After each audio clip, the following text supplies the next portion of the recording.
Hi. Welcome back. It's been a little bit. It feels like it's been a couple weeks, right? Yeah, at least two. At least two. Yeah. At least two. So, welcome to the PR project. This is episode number 100. Where does the time go? Where does the time go? And then the cool part about this 100 episodes is we're not like some other shows that have rain, sleet, or snow done an episode every week. So this 100 episodes has been like spread over like 3 years. So not two, not 2 years in 2 weeks. But yeah, anyway, so here we go. This is the PR project episode number 100. Today, Gary's idea. We invited a special guest host. And we're just gonna let this one. We're just gonna jump in here. Feel free to ask questions of the guest host. Ask questions of us. The chat is acting a fool already, but we good. Oh, okay. I had to see my Eagles win. No one cares. We're not gonna let football derail this 100th episode. Adrian Turner. We got this button that we could press. We could just kick whoever we want out randomly because it's our 100. We get to do what we want to do. If you turn 100 years old, you can do whatever you want to do at that point. At least on that day. I don't know about the whole 365. But anyway, our special guest host for the day is none other than our friend, the legend, Kafuzi. Yo, what's going on, everybody? Yeah. What's up, man? Or should I say, what it do? Thank you guys for having me. What it do? What up, though? What up, though? Yeah. What it do? Yeah. How's it going, man? I just got so excited to be here. Congratulations on 100 episodes. It took you guys almost exactly 3 years, but you guys made it to the 100. The first one, I went back. I looked back in the archives. Okay. You didn't watch that first episode, did you? I think I might have when it first came out, but Okay. It's been a long time It was since it was cutting edge at that time. Yes, it was. Yes, it was. It may not have aged the greatest, but it was something at the time. Wait, were we always on? We were always on YouTube, right? It was never IG Live. Well, the first one that I saw was episode 2. So that's the first one. That's the earliest one that exists on YouTube. So there may be another one that exists somewhere else. I don't know what happened. That was January of 2022. Aaron, what happened to episode 1? Maybe it's gone. Brother, my memory is the worst. You'd be better off asking one of your kids. So when you were like 3 years ago old, what happens to that episode? But yeah, man, thanks for having us. We kind of want to just like switch it up a little bit and I guess like clear the floor for you. So however you want this 100th episode for us to go. The cool thing about you is like all of us have met you, all of us have followed you, all of us have seen your journey in the run world, run space, and we consider you a friend. So it's like, why not have a friend on the show, a friend to the show, be on the show and do this with us? Well, I appreciate that so much. Shut up, Gary. I've seen you guys. I've seen you guys progress so much. So I got some questions that I had specially prepared for you guys that I thought would make sense for a 100th episode. But I think first, before we go to that, though, I think we should have a retrospective. A little bit of a walk back down history lane. And I thought that we could do that by some screenshots that I captured from some early episodes. We mentioned episode 2 already. Oh no. And so I think we should make you the large screen. So okay. I thought you were taking me off the screen. I did take you off the screen, did I? Hold on. I want to make you like the main focus here.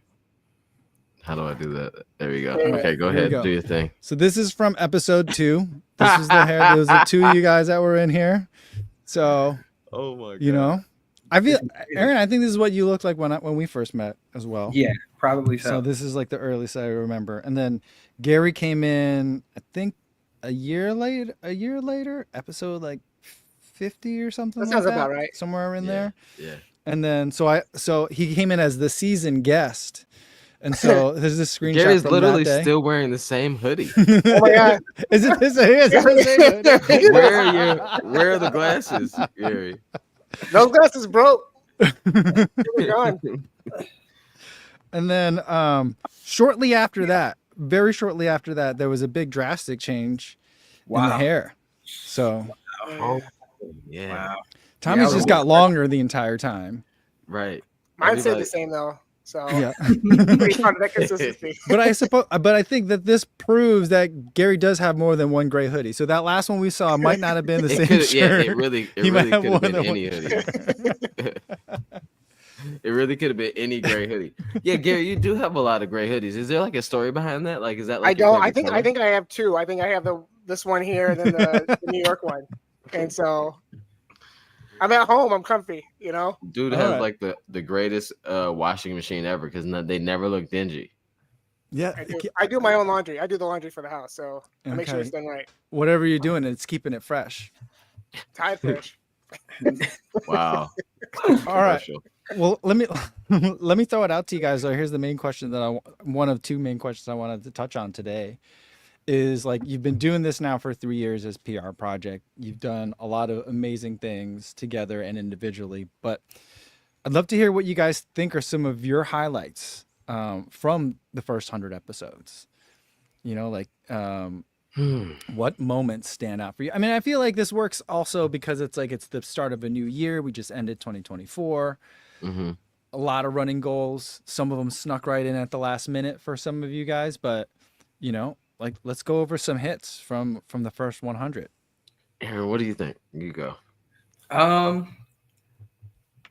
It's an easy cop out to just say like I like that we interviewed a bunch of Olympians. Like that's a cool like an easy go to, but it's like honest as well because when we started, it was literally just me and you, talking into the void, hoping somebody would watch. And by some, stroke of Tommy being extra persistent and borderline annoying to people, he was able to, get different athletes from different brands and different backgrounds and different countries, different events, all kinds of, walks of life onto the show. And we got to talk to them about their process. We got to talk to them about what got them to where they are and where they plan on going forward.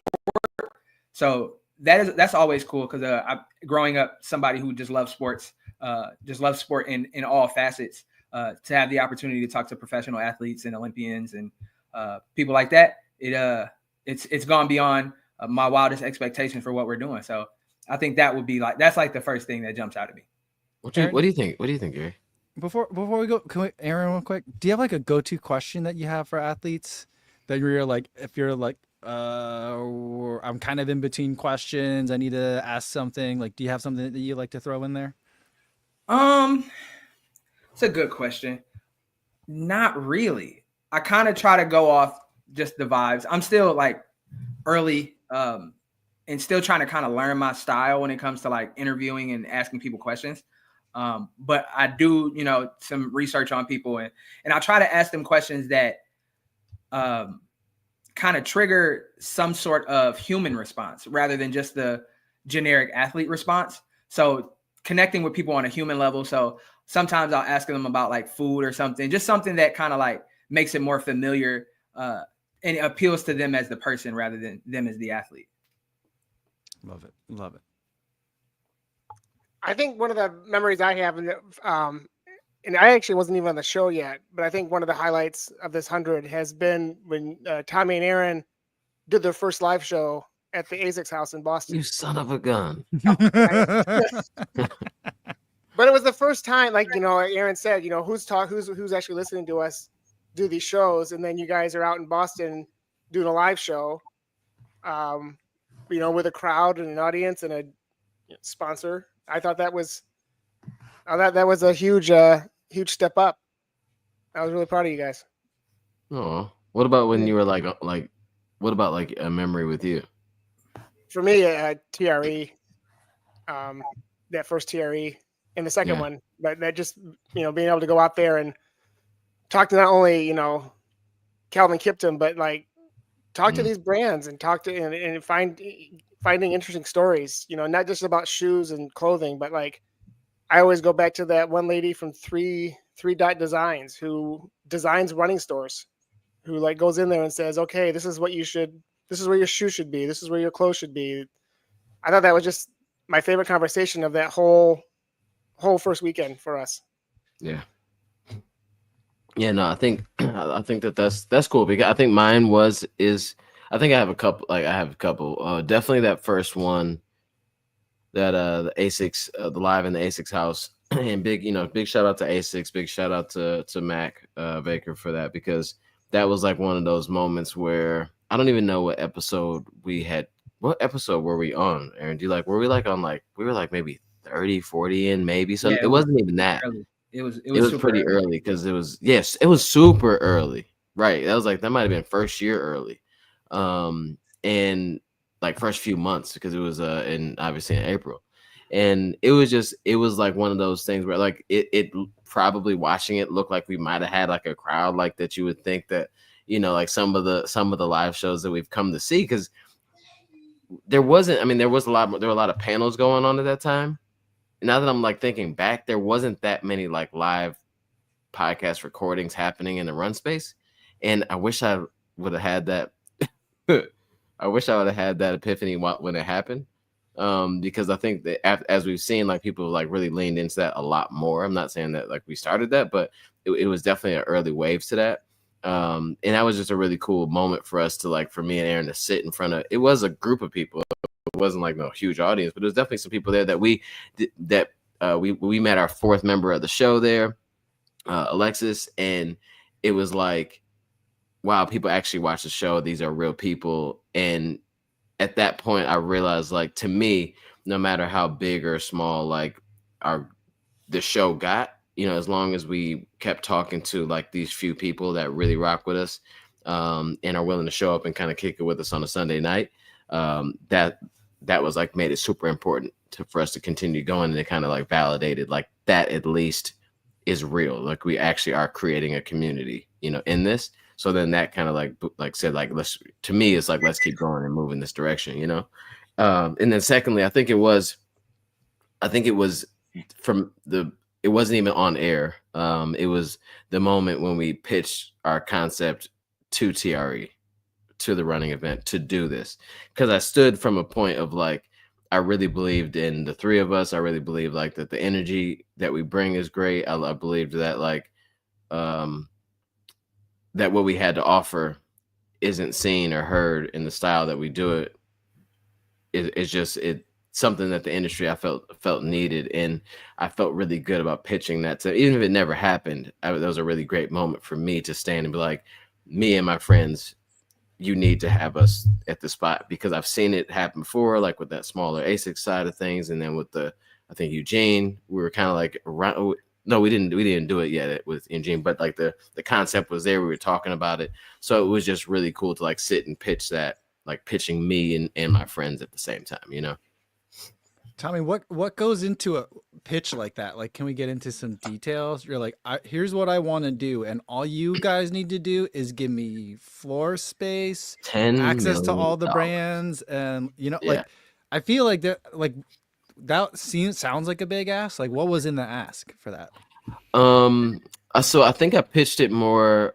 So I knew the situation that we're in. I mean, I feel like to be candid, we're in the same like arena or field, I guess, like as like a Believe in the Run in that sense, like being able to pull up and do and host a thing, and then like Sidious Mag, they're definitely on definitely different platforms. They're platform sizes than us for sure, but I couldn't go at it like, hey, we are the main attraction, because I don't think that was the point of it. It was the point of it for me was like to get PR Project out there, but then also like to increase like the diverse types of voices that were there. But then I knew it also was a really great idea for TRE, just because TREs in associations are always looking for moments to like increase awareness and value for the brands that are paying them a lot of money to be at this conference.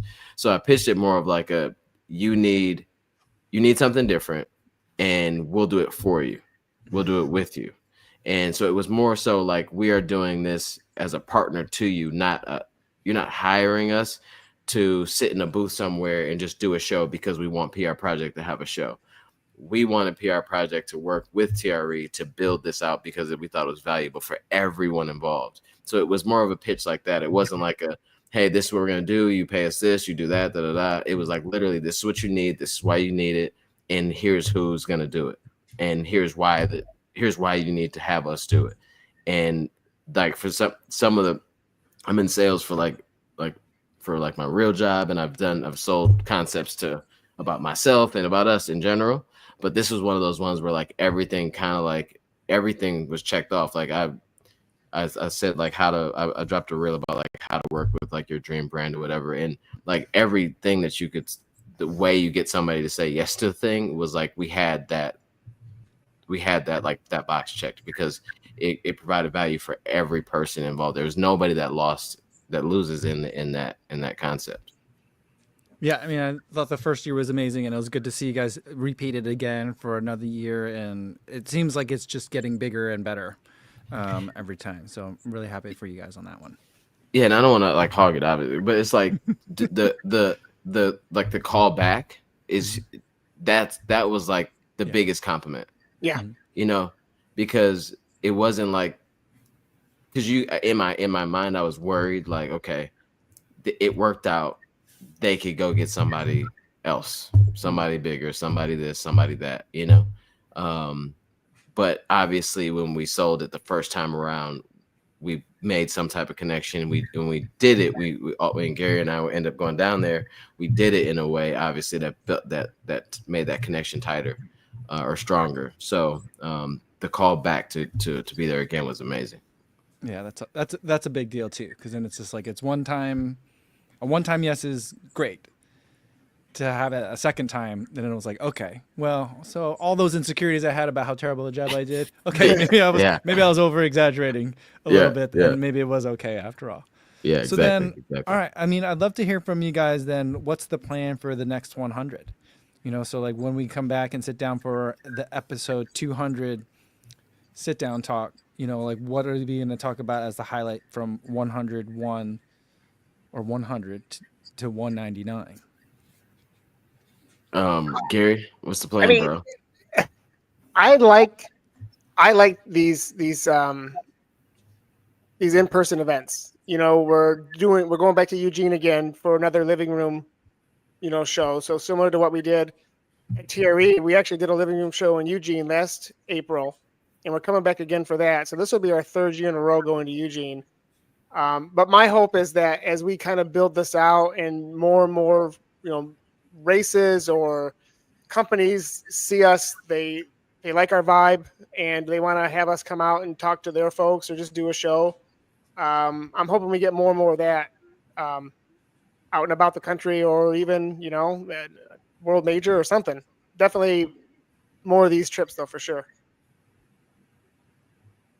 Yeah, I agree. The in-person events, I think, is a great opportunity for us to really like stamp who we are to people that may not know or may not be familiar with what we do.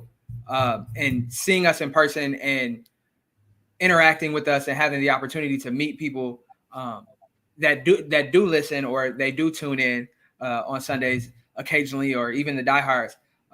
It's cool to meet people in person and like make it real and like really like solidify that relationship, because when you listen to a podcast, you almost feel like the people on it are already your friends because you talk to them so often. So to meet people and, you know, kind of just pick up that conversation like right off the bat is really fun. So yeah, I think that would be amazing to continue to show up to these events and put on world-class, you know, media kind of things, you know, like so it'll take us to continue to improve in that area as well. Because there is obviously always room for improvement in the way we present things and the way we go about our business. So to keep growing in that aspect and garner more attention and garner more requests for our, you know, presence it would be awesome. But, you know, yeah, we'll see. Gary mentioned like doing this at a world major. Do you have like a dream event and like maybe even a dream athlete that you can interview, or a dream person? Doesn't have to be an athlete, could be anyone. Do you have someone like that you would like be in like the goal? Like if we get that, you know, that's the crowning achievement. That's going to be the highlight for, you know, the 200th episode. Oh, that's a good question. So when you first asked the question, it's probably outside of the range, but it would be really cool to be in LA for the Olympics in 2028. Like that would be. Oh that no, would be you amazing. know. Like, Oh yeah, like, outside the range of the 200. Yeah, because Okay, hopefully I'm we'll about to have say. 200 done before, you know, Oh, no, no, yeah, that's the main 2028, goal. That's 3 years from now. But there's still you know, worlds, you know, which you two have already been to. But like there's world events. There's other. I mean, world majors are every year. And that's great, and you're right. Like, but you know, going to a world event, like a world track meet or athletics, what they call it, that'd be awesome. But for me, I like to go to a country I haven't been to before, which is almost all the other majors except for London. So Abbott, I'm not picky. So Chicago. Just take me anywhere. Yeah, exactly. Tommy, I don't remember, but did our episode from Hayward Field at Worlds, did that get lost to history? Were we not able to get that uploaded? It didn't. Yeah. So we did it. Yeah, we did me it. and Tommy recorded an entire episode from like the highest height of Hayward Field. It was empty. We were the only people there, and we recorded an entire episode. But somehow it didn't record. Obviously, the Wi-Fi in Hayward Field, if you're not connected to the Wi-Fi in Hayward Field, is spotty. So we thought we were recording. We thought we were getting you know, some quality audio or something. But yeah, no, that one got lost. I didn't know that. We were sitting on the sun side, you know, like the sun side of the. But it was like in the evening, so it was like perfect. The sun was already down, or not set, but it was like down enough where it was like it wasn't blazing. We were in this perfect spot. We had the camera above us. We were sitting in the chairs, like turned sideways, awkward, but we were like made it work. Nobody kicked us out. We were like up in the second tier or whatever. Yeah. And we were like, me and Aaron were like, we are crushing life right now. and then realized we wasn't even recording. It was crazy, but we had a really good picture from it, and it was what it was. And that's kind of like how like everything kind of been happening for us, is just kind of like just innovating as we go and just trying new things and just taking shots and seeing what hits. So I think like for the next 100, I feel like it's like with everything that they said too. I think, not to be like pessimistic about like podcasting, but like podcasts are tough. Like podcasting industry right now is really tough to like break into, and not that we're 100 episodes in. And I feel like podcasts now, you got to almost have like 500-600 episodes, very frequent, very, you know, consistent, and also extremely interesting, you know, to like even break into enough to like make that a thing, you know. And because like look at like Ali on the Run, and I mean look at like the Drop from Leaving the Run. Like it's just, you have to really, you got to be there, and I'm not sure if that's like what we all want from the like is the podcasting side. And I think to each one of their points, like as soon as you ask them, it's like in person, because on a representation level, I feel like having people that love running, love the sport, know about it, want to talk about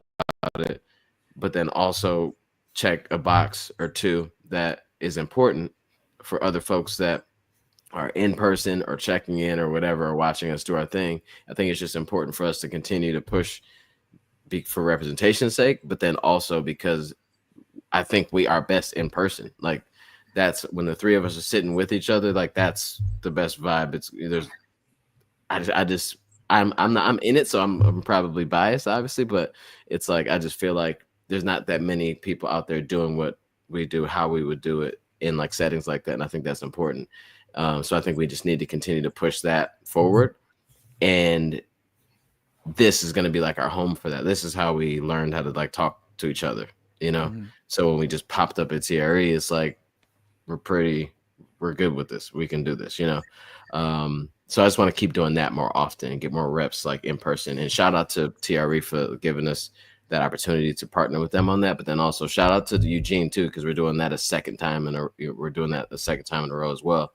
And like I said before, those callbacks, like not even like we didn't, you know, it's like, hey, we want you back. That's huge, you know, and we appreciate that. So we just want to keep creating those relationships.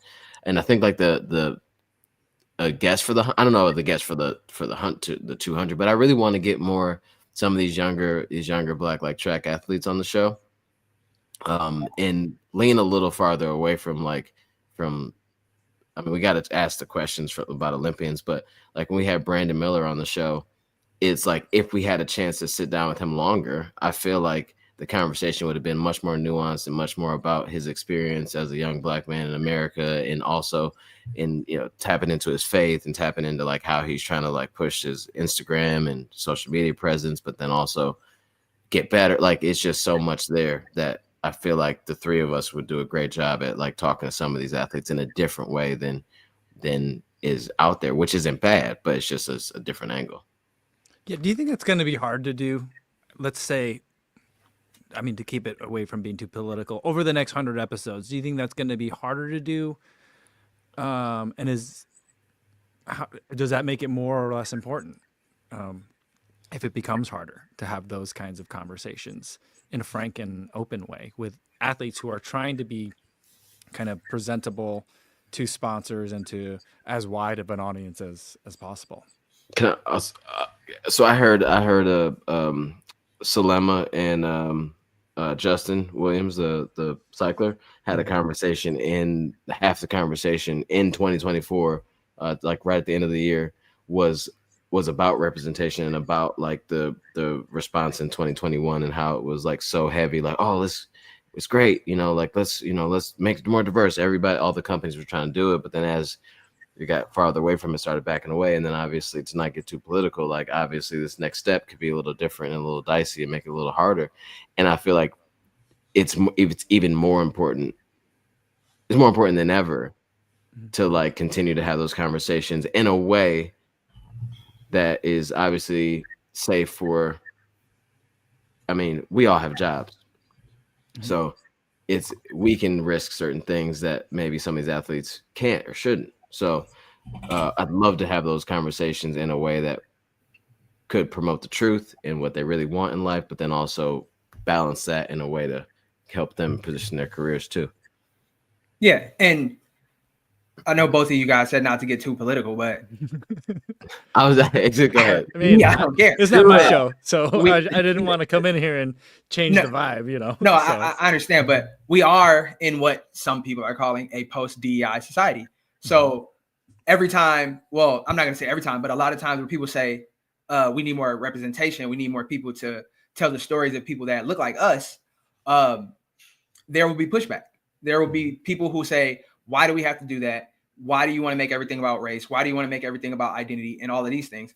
But our platform, our entire model was built on the idea that we wanted to tell stories with our own voices. We want to tell stories and talk to people that look like us and talk to them in a way that they understand and they're comfortable with, so they can tell their story on their own terms. And they don't feel like they have to be palatable to a quote unquote mainstream idea or anything like that. We want to be a haven for people that can come here and speak how they want to speak and talk about the things that they want to talk about and not feel like they have to conform or play it safe to protect people's feelings or how they view the world. Like, no, there's a very specific goal that we had when we started, was to show the world that there is this other side in this running space, because it is so dominated by what we're used to seeing, white men especially. So we're young, obviously people of color.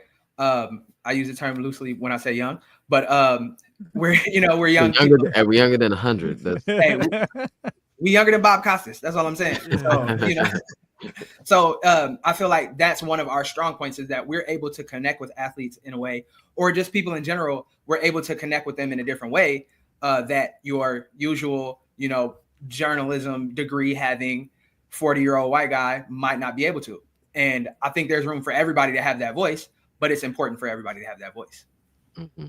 Yeah, I think we've done a good job, especially Tommy and Aaron have done a good job of letting folks know that this is a, for lack of a better term, a safe space for people who want to come on and just talk about what they want to talk about. If any athlete wants to come on, and especially in this, as Aaron put it, post DEI era, it needs a place to come and just vent or just have a good, thorough discussion about what they're going through.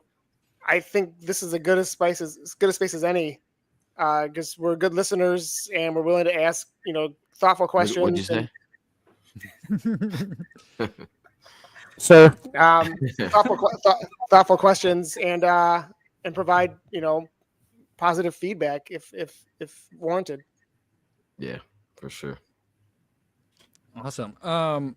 So to change subjects a little bit and lighten it up, not to say that we'd have to stop talking about that if you guys want to keep talking about that, but we are about half an hour in, so I feel like we got to start talking hold about on. some.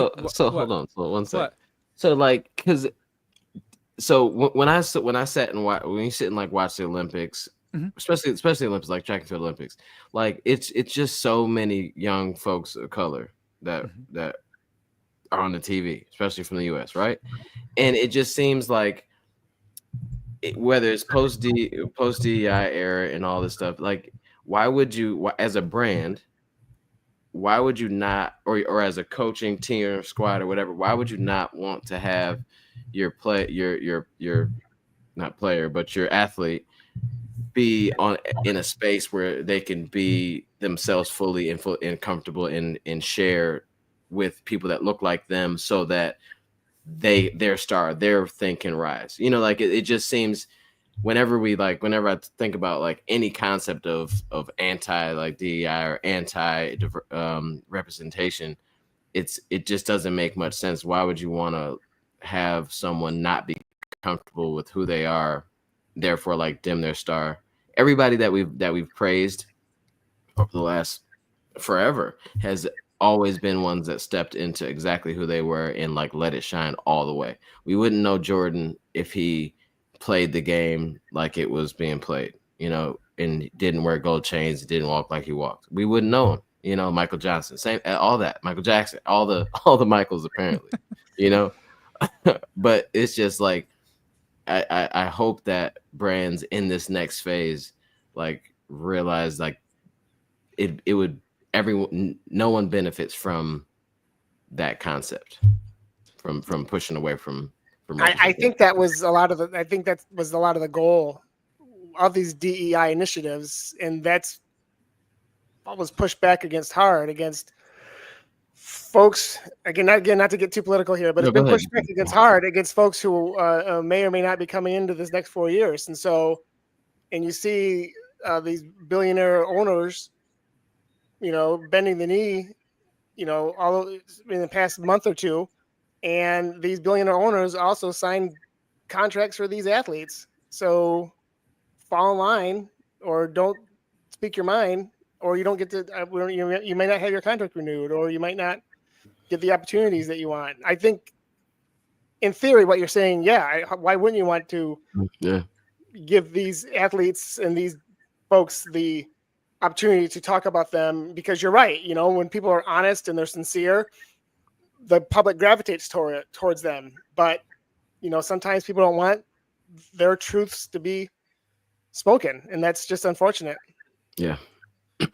Yeah, a lot of that comes down to, ways that people think they can maintain control or power structure, status quo. And some people feel like you want to create a product that is not going to rock the boat for people. And so like they will just try and be as kind of middle ground and stay quiet about stuff. And a lot of people confuse quiet with peace and peace with justice. And those aren't always the same things, And so I feel like that's where like everyone's default move is to like, well, let's just be quiet about stuff. And it hasn't really been working for a lot of people for a very long time, Right. And so, I think that it becomes more important especially as the conversations become harder to foster, to have these conversations, so that we all know that like, oh, like other people are going through these things too. These are not unique things that are happening to just me. There are broader things that are going on that we can be aware of, that we can be empathetic to and hear about and understand from those who are on the outside looking in as well. And so, I mean, it's going to be tough times to have those conversations, but it'll be more important than ever. And those that can navigate those conversations well I think are going to be the ones that become the stars and be the ones that become the leaders, not just for their athletic prowess, but because they are natural leaders, you know? Yeah. Where were you going before? I was going to say the name of this show's PR Projects. What's the PRs coming up? Oh yeah. So what races, what's on the calendar for, let's do like a 2025 looking, doesn't have to be 100 episodes out, but for 2025, Aaron, you put out your race results from the end of last year and where you had come, and you were really happy with where you were.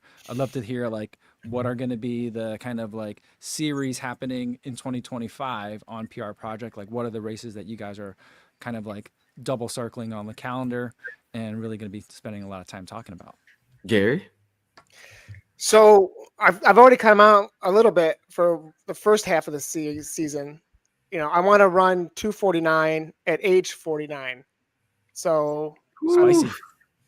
So I'm running Eugene. So not only we're going down to do the show, I'm going to run the marathon for the third year in a row, which I'm pretty psyched about. But that's the goal. That's the mantra for me.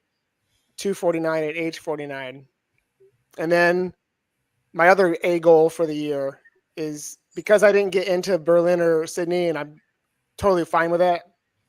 I had said last September that I wanted to run under 5 minutes for the mile on my 50th birthday. And with really no marathon on the books, and I'm not really eager to put one on there, at least not in like the September, October area. That's the goal, you know, train all summer and get that sub 5, you know, back like I was doing in high school and college. See if I can do it one more time. You know, if you go 240, I know it doesn't match up as nicely if you go 248, but I think if you're 248, you're a speedy runner for Berlin and you can auto enter that way. All right. Well, so if you're going to run 249, you might as well run 248. Yeah, you got to make a decision. You know, it's like, do I cross right now or do I get that nice 249? Slow down to keep the hashtag going. Yeah, exactly. That would be hilarious. Hold on, and go. Yeah, and then you timed it all wrong, and then you don't even break then you end up at 250. I forgot about gun time versus chip time. Yeah. Chip time. What do you think is going to be harder? 249. Wait, or a sub 5? Yeah. Oh yeah. When we ran in Ann Arbor, what were you like at 519? Yeah. Okay. Yeah. And that was like what? That was like a year and a half ago. Yeah. Yeah. You're only younger, Gary. You got it. Yeah, I think those are reason. I talked to my coach, and they're reasonable goals. I'm not like I'm. Don't call her. She's my mom too. Don't call her. don't say my coach. Like, look, we share a coach. You can just. But Aaron doesn't share a coach with us. Okay, all right. I was just saying. She was my coach first. Okay. Jeez, what a baby. Anyway, I think they're reasonable goals for the year. What about you, Aaron? What do you got? Are you announcing yours yet? Much like you, I haven't announced my plans yet, but I am going to continue. Well, I'm not going to say continue because, you know, it's just starting, but I'm starting my no world major tour. So, you know, I'm committing myself to not running any world majors anytime soon as some sort of protest. I'm not quite sure what I'm protesting yet, but it's probably world majors apparently probably the lottery system. So I will, but my goals are to PR in the half marathon in the spring and then PR in the marathon in the fall. So I think I know where I want to do it. I just got to get it confirmed and get it planned out, which is already in motion. So yeah, and the goal will be under 80 minutes in the half marathon in the spring, and then sub 3 hours in the fall. So we'll see. Solid. Yeah, those two set up for each other well too. Did you say your PR, Gary? Allison asked. In 2018, I ran a road mile at 5 minutes 8 seconds. So. And then PR for the marathon is 2:55. Okay. And for me, I'm gonna focus on running really, really short races. So I don't know yet. It's a bunch of short races. I'm not sure. What better place to talk about it than the 100th episode, bro? Just go ahead. I mean, I can't. But I do have something coming up that's really special. And I think it's gonna be really cool, and it's gonna be really challenging. I think a lot of people probably guess anyway, but Ern said the Junction City Marathon. Yeah, we trying to find the marathons with the least amount of participants. I'm trying to run the smallest marathons in the world. is that what is have you looked at the Junction City? I don't even know if that's real. It just sounds like real? the smallest possible. It sounds like somewhere where they're playing "Lose Yourself" by Eminem at the start line, and then you see Tumbleweed like go by because there's literally nobody there. It's just like no, it's gonna be the Western version of that song. Yeah, right. and then a tumbleweed, and then like 5 people start. I mean, that 5K that we did, the Jingle Bell Run or Run Elf Run. Yeah. That was like maybe 40 people, maybe. It was over 100 according to. There were more. It wasn't no 100 people there. They gassed me. Look, it's not my fault. They counted the walkers. All right. Oh, okay. All right. Yeah, but Tommy, that was they don't a play. chip time race though. So I mean, if it's a chip time race, it's not like a little. I've been to races that are small that are like, yeah. To like just go. Just look back at the and clock come when you back. cross. They just write. They write your number down when you cross the line. Do you have? They do the popsicle stick method, maybe. Oh yeah. Oh my god, like cross country meets. Yeah. I don't get that at all. Like whenever like my son would finish his race, and I'm like, hurry up and get to the thing so you get the right number, you know? Like it's such a confusing like thing as a person watching it happen. I'm like, how do you know the right number is on the popsicle stick? I mean, but how do you know your like they just yelling out times like you got to remember your time. So there's usually like it looks like a giant calculator, and they'll click a button for each place of runner that comes through, and then the time goes through. So it's like the kind of like what they had before, like chip times and like dinosaurs. Okay. Yeah. So you just kind of like the clock runs on that machine. You hit a button and it registers 1 through like 35 or however many runners there are, and you hope that the person gave the right popsicle stick to the right athlete. And then when you go, you're like, I'm like 15th. And then it'll say like, okay, 15th was this time. So that's how that works. I think no one lets me use the machine. But I don't blame him. You're a good guy, but I wouldn't let you do that one. You mess up everybody's race somehow. Yeah. Steve said, I came in 4th in a half marathon in Florida wearing my Kofuzi singlet. Only 5 runners in the race. The rest were We love it. We love just it. You don't have to say the second part. Just say I came in 4th. That's I it. came in 4th. Oh yeah, I came in 4th in a half marathon wearing Kofuzi singlet. Yeah, and there wasn't a single one of us on this in the chat or on the show was going to look up that race to say, you know, like you should have said, 4th place. That's it. 4th place. Yeah. I know I'm petty. I would have looked it up later. Junction City, 4th place overall. Let's go. Let's go. Well, I mean, speaking of PR, this is the PR project, and you, my friend, are training for a marathon that's sometime soon. Talk about that a little bit. What race? How's training going? Yeah. Well, I have a half marathon coming up on Sunday.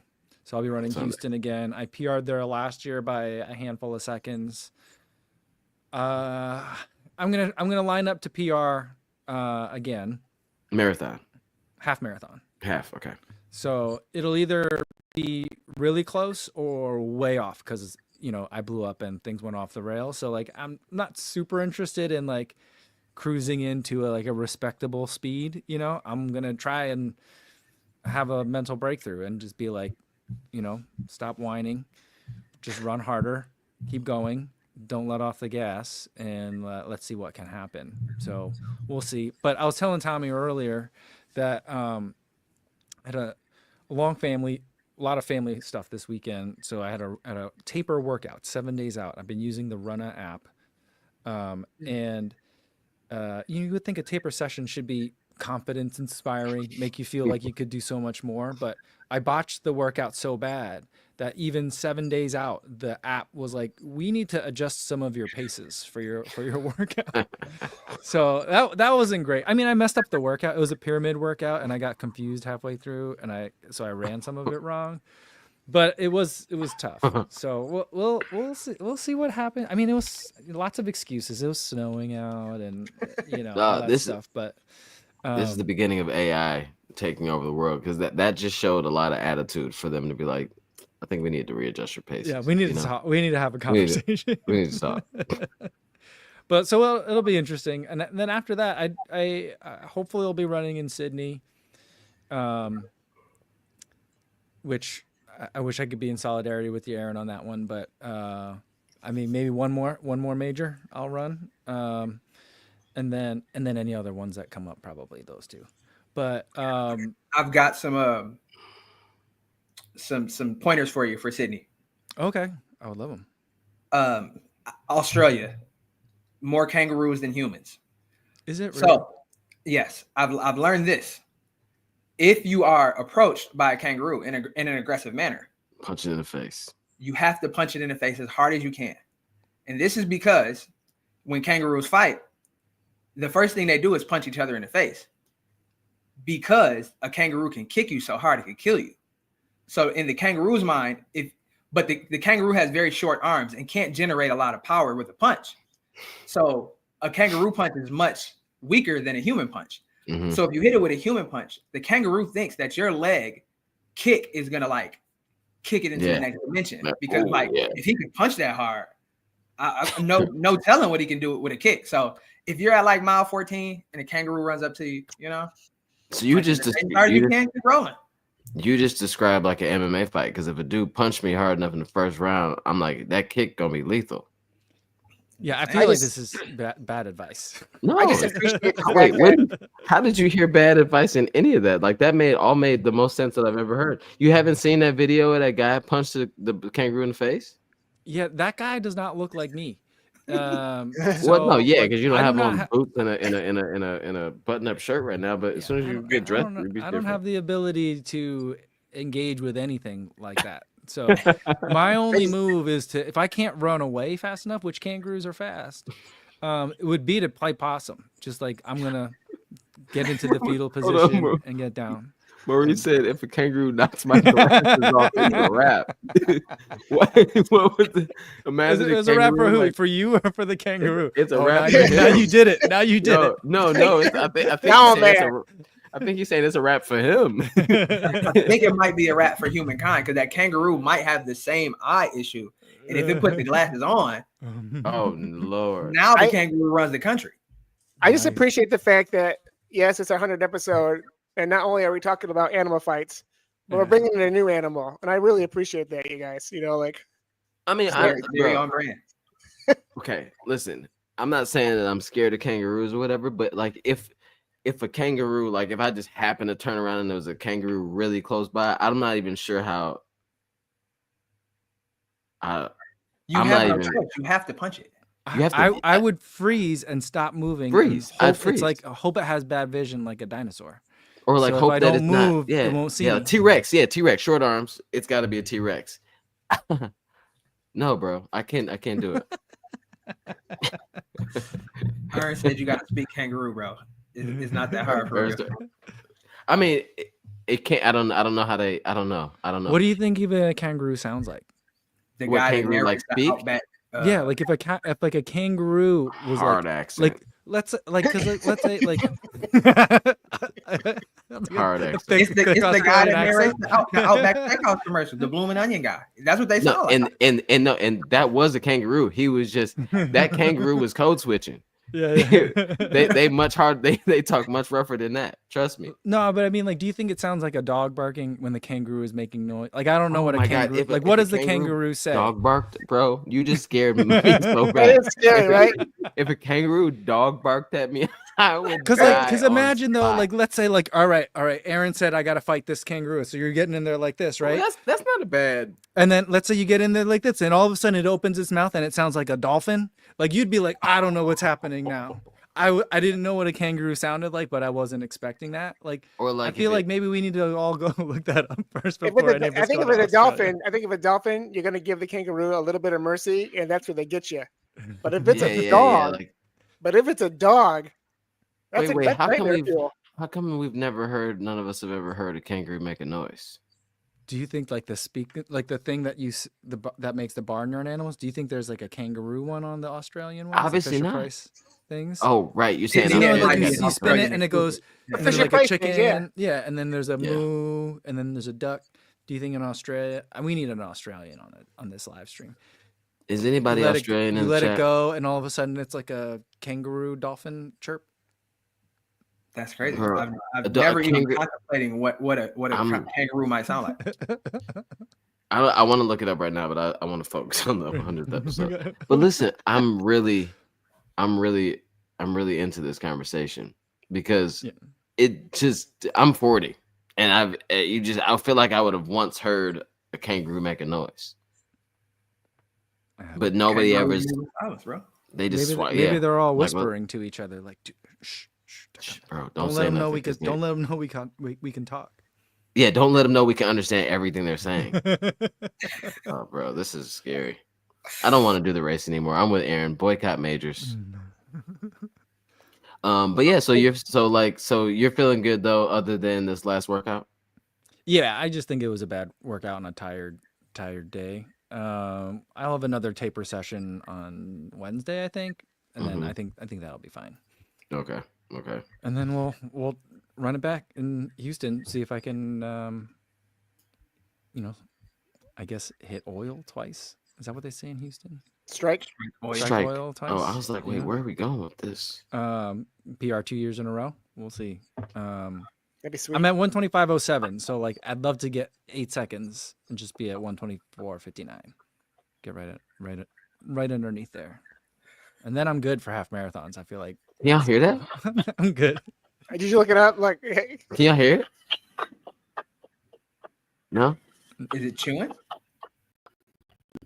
no. It's like making a weird it just makes a really weird Click sound almost. clicky like you know how somebody's got like sinuses, they make like a click noise. yeah, It's like that. it's like the one I got is like a very raspy cough.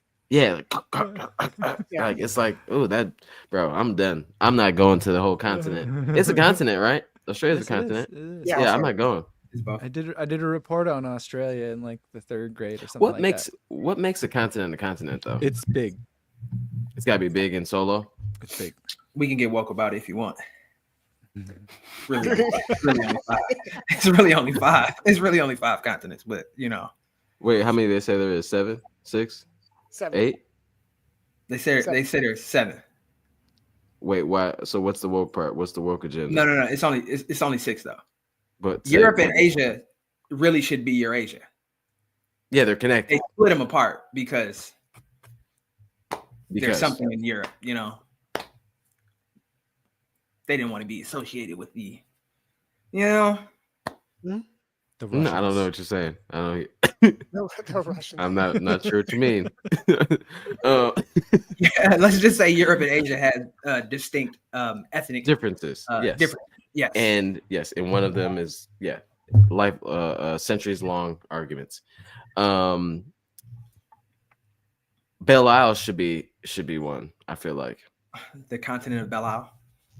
I mean, right. I mean, it literally separates two countries. Is that what you think separate is a continent definition? I'm just saying. Whatever, man. Listen, we can go back to this. Hawaii don't want to belong to. Never mind. All right, so this is 100 episodes, and I'm with Gary though. I'm glad that this ended up in bringing in Kofuzi to this amazing part of how we really dig deep into real journalistic endeavors and conversations. I've been told that people come to the PR Project for like the real hard hitting, deep conversations about life and how to get better at just being a human being. So I'm glad that you could be here to witness that, Mike, and be involved. So thank you for joining. Well, thank you for letting me have some space in here and ruin the vibe and all that. But I had a good time because I've been watching you guys for a while. So I'm glad I got to be on the show today. I wasn't trying to kick you off. I just didn't know what else to say. Well, we can talk about food. That's the other. We got to talk about food before you leave. Can you stick around and talk about food? Yeah, of What you got, Gary? What's your something easy? What's your pre-race meal? Usually pizza. What toppings? Cheese. Cheese, mushroom. It depends if I'm having pizza with other people. You know, like I don't eat meat, but whatever anyone else wants to eat is fine. I can always pick it off. I'm pretty flexible and easy that way. But if I could pick it myself, probably mushroom slice pizza. Where's Anything your- you don't- aside from meat, anything you wouldn't eat, like olives or what banana Anchovies? peppers, No, anchovies. I'm good with all Anchovies of is it. meat. I mean, I'll eat fish, so like anchovies would be. I've never tried anchovies on a pizza, but It's I not saw- bad. It's not that bad. Honestly, it's not bad at all. Yeah, it's salty. It's not bony. You don't. No, you no, have no, little, no. like tiny Yeah. little bones in there. No, it's No. it's like sardines but smaller. Mm. And Really it's just like, like you know, really. yeah, it's just on salt. its It's like own. salt. Like, and then so Mhm. I but not like finished the olive pizza. salt. It's a different kind of salt. Not like Oh that no, olive it's like salt. salt. It's like Yeah, salt. yeah. Okay. I mean, It's like salt tabs. But Yeah. if you take the anchovies off, because that does get a little weird, it's just a salty pizza, okay. and that's not that bad. I go. with No, that. and then we might have to check with Heather Feathers, but that could be good for electrolytes. So When he says Heather Feathers, he does mean Megan Featherston. Megan Featherston. Yeah, no, I'll go with anything on a pizza. He always calls her Heather Feathers. Like first, like that's the first where his brain goes. Okay, favorite pizza from where? Like, what am I trying to say? Well, you're from Chicago, so are you a deep Yeah. dish guy or like you're the pub pizza? No, I don't like. I'm not. I mean, I lived in Chicago. I lived in Chicago for like 20 something years, but I grew up in New Jersey, so I like a New York Oh. slice. So Okay, Mm. cool. you know, just something that you could fold. Yeah. And there's there's nicer ones. You know, if it's a nicer one, I want like brick oven, coal fire. If there's a grandfathered in oven, but if it's late or if I'm just in a rush, you know, whatever's on the corner, that's great. You know, I love the quick pizza culture of Yeah. the East Coast, which is very missing. It's hard to find a place that sells slices in Illinois, so I miss that quite a bit. So, I have a theory that everyone's favorite pizza is the kind they grew up eating, and that's the kind I grew up eating. But if I were to say a current like favorite style, I would say, and not just because of where I am going to say my current favorite style is the Detroit style pizza. Wow. So I just feel it's super tasty, especially in the cold winters. It's so good, so good. Warms you all the way through. Really tasty. I'm just obsessed with it right now. Wait, Detroit so style pizza is just definitely having a moment in the sun right now. Mhm. for a Culturally. while though, it seems like it's Yeah. got a few years of a run here. We had a big conversation in our chat, and we're all kind of biased, but we talked about all the pizzas though. I mean, we really gave everybody their time to shine for a moment to talk about it, really talk it through, and I think Detroit won. So, Surprise, surprise. surprise. After all this talking, Detroit won. All right, so what's your favorite after meal? Also pizza. Okay, you're an easy guy. Okay. All right. I also love French fries. So French fries I think is fantastic. It's underrated as a food. Yeah. I feel like the Canadians got the right idea on it, like making it more of like a substantial dish with poutine.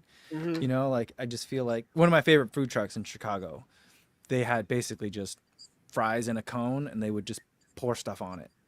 And so you'd make it a meal. I feel like fries. you know, I can't do that's my favorite. cheese curds, but I'll do the gravy. Okay. Do Yeah. you not like the way cheese curds feel on your teeth when you chew them, Gary? Yeah, it's a texture thing. I like cheese, but it's a texture thing for sure. I've had poutine, but I don't remember like having that be an issue for me. Cheese curds kind of squeaky in between Yeah. teeth. It's kind of weird. It's Yeah. kind of weird. Yeah. I had I like breakfast soggy fries, though. poutine. We were in Minneapolis this last weekend with my family, and I had breakfast poutine. So it's Hmm. basically just poutine with eggs on it, Syrup? which was great. It's Syrup would work too, but it was with like a breakfast gravy rather than like a brown gravie.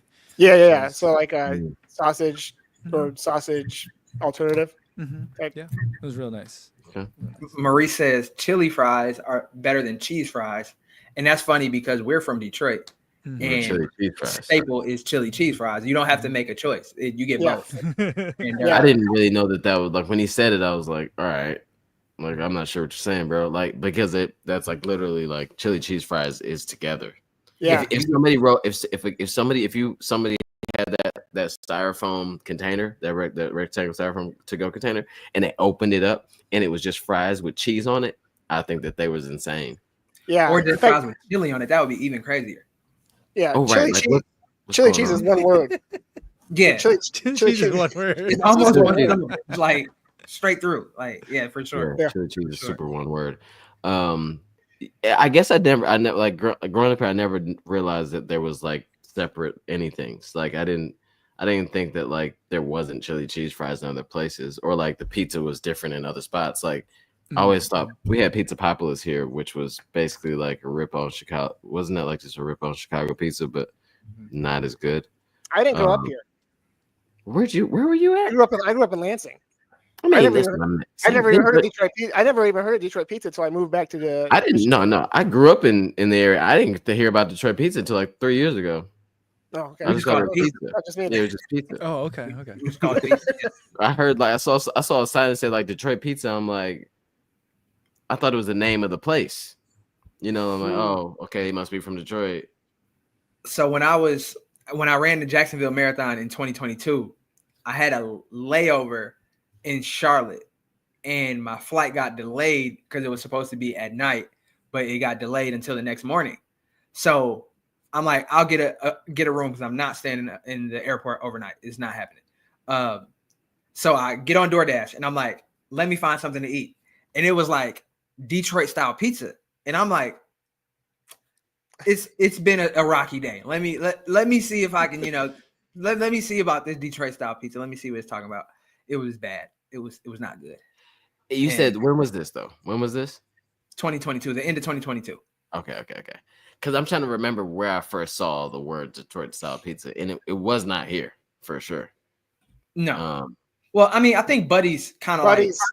started saying like we make Detroit style pizza, but Yeah, I guess it probably just never registered because like, why wouldn't it say Detroit somewhere on it? It said or here. Yeah, But- I learned about Detroit style pizza years ago from one of my buddies I went to law school with, who's from Detroit.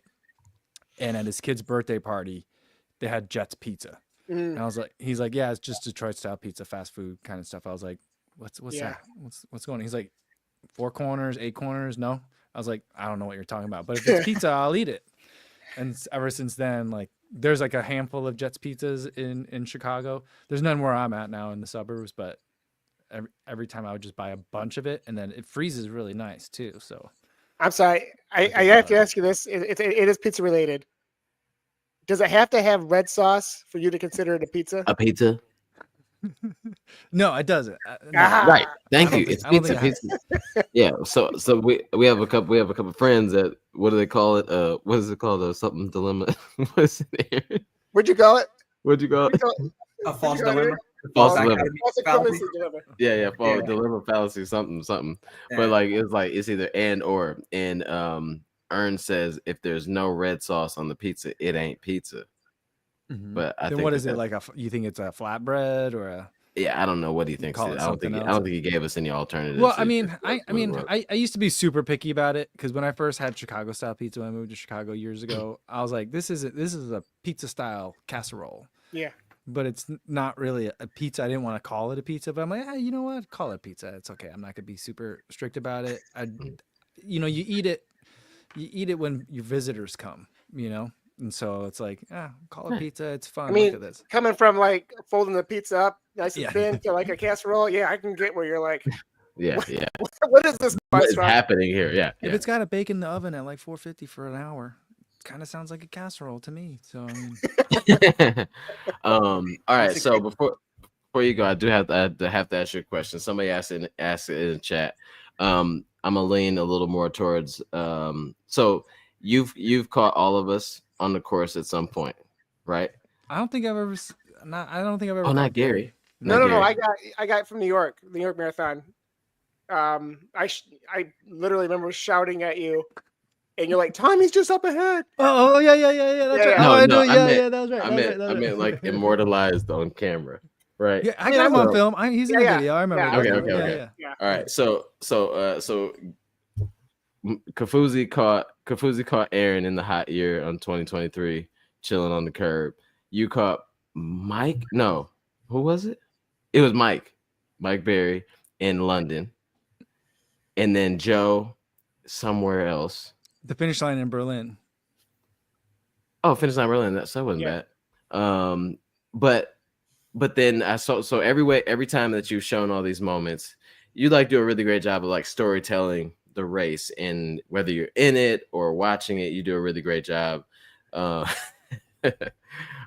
do a really great job at like at just telling the whole story of the day, and then making it feel like for the person watching that wasn't at said major or said race, like, wow, that was a really like good feeling. Even if it was at like one of Aaron's bad moments in a race, it felt much different watching it than it probably felt for him experiencing it, right?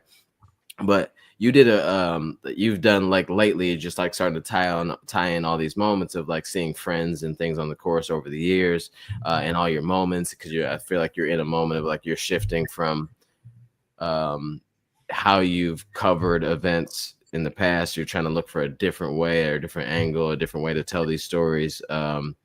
And talk to me about like what it's like for you and why you include moments like that, but then also like, cause I don't think it's for the reason that I would include the moment, cause I'm including the moment because I want to make fun of my friend, but like, why do you include these moments, and like, why is it important for you to capture them and share it?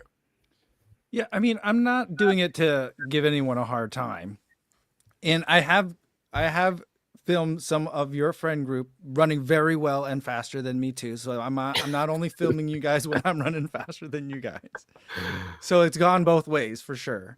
But the reason why I do that is because I feel like I think running and racing is at its best when you're doing it with people that you know. And it doesn't have to be the people that you run with every day, every week. It can be people that you only know from the internet. Maybe you only see them once every very long once in a while at a certain race. Or maybe you've been talking with them in comments or in DMs, and this is the first time you've ever met at a shakeout run or something like that. And I feel like me, when I find friends in the middle of a race, it always astonishes me, because it's like, dude, there's like 50,000 people here. And I ran into someone, and I wasn't following him on the tracker. We each ran way different days than we thought we were going to have. So we didn't plan it by any means, but like the seas parted and I saw a friend. And that always just feels like there is some sort of connection there. And it's an example of running is when it's at its best, because it's connecting us together and in a very literal way in a race. So whenever like the camera's on, I see someone I know and I'm screaming, it's because I'm actually shocked that I found someone that I know in all of the craziness that's happening of the day. And I just think it's another way of emphasizing the way that, like, when you have connections with people, there's something to it. I don't know how to explain it, but people just keep bumping into each other in such a great, wonderful way. And running is one of those kinds of sources of gravity, if you will, that keeps getting people to bump into each other in really surprising and unexpected and wonderful ways. And so that's really what I'm trying to show, is how wonderful things can be. Yeah, and I think the reason why I ask is because like a lot of like the content that we see surrounding like people of like of your stature like at these races, a lot of it is very turn the camera around and show me during this weekend, during this race, during this everything, see each miles, all these things, but it's always very focused on the person whose account we're watching. And when you're obviously in your content and you do a really, really great job of that, but then a lot of it, if you go back and see, it's like it's very much so about the brand that you're with, but then also the people that are there. And that's really like, even at like a TRE is all about like shoes and things like that. But then once you really like step away from it, the reason why we had so much fun, unless you're like just straight up shoe nerd, is like all the people that you either met, the connections and all that stuff, but then also the people that you knew through Instagram or through YouTube that you really got to meet in person and then actually spend some time with. So you really just do a really great job at being a community focused content creator versus like a content creator focused content creator. Thank you. So, well, thanks so much, bro, for joining us. This just shows, one more reason why the community and we all love you and what you do in the space. So thanks for spending the time on a Sunday night to kick it with us on our 100th episode. And we'll let you go do your family things. And we appreciate you, bro. Congratulations, guys. Thanks for having me. Thank you so much. Bro. Thank you. That was cool. Yeah. That was really cool. Cool. Let's go ahead and end it. How you guys feeling? I'm blown away because I did not realize that Kofuzi was the 5th Teenage Mutant Ninja Turtle. I didn't know he liked pizza so much. I've eaten pizza with Kofuzi before, so that's really cool. Like I didn't know he's been hiding his identity this entire time. Yeah, for sure. Yeah, like I think I've had pizza with him. Like now that he said, I've had pizza with him like 4 different times in different places. So that's actually, well, next time we're all together, we got to make sure we do a pizza kickback or something. But so I guess we'll just close it out. 100 episodes. Here's to 150. Here's to 200. And honestly, like I'm all for what you guys said. Let's obviously continue to do this, but then let's lean in on the in-person stuff, because I think because of the situation we're all in, and I think it's more important than ever. No, thank you everyone for hanging out with us for 100 episodes, especially all the regulars, and thanks for having me on these last 50 episodes. So yeah, it was a good decision. Yeah, for sure. All right, yeah, peace out. so don't forget to tip your waitresses. Yeah, Cash App is Cash App's alive. Here's to 100 more. So see you guys later. Peace out.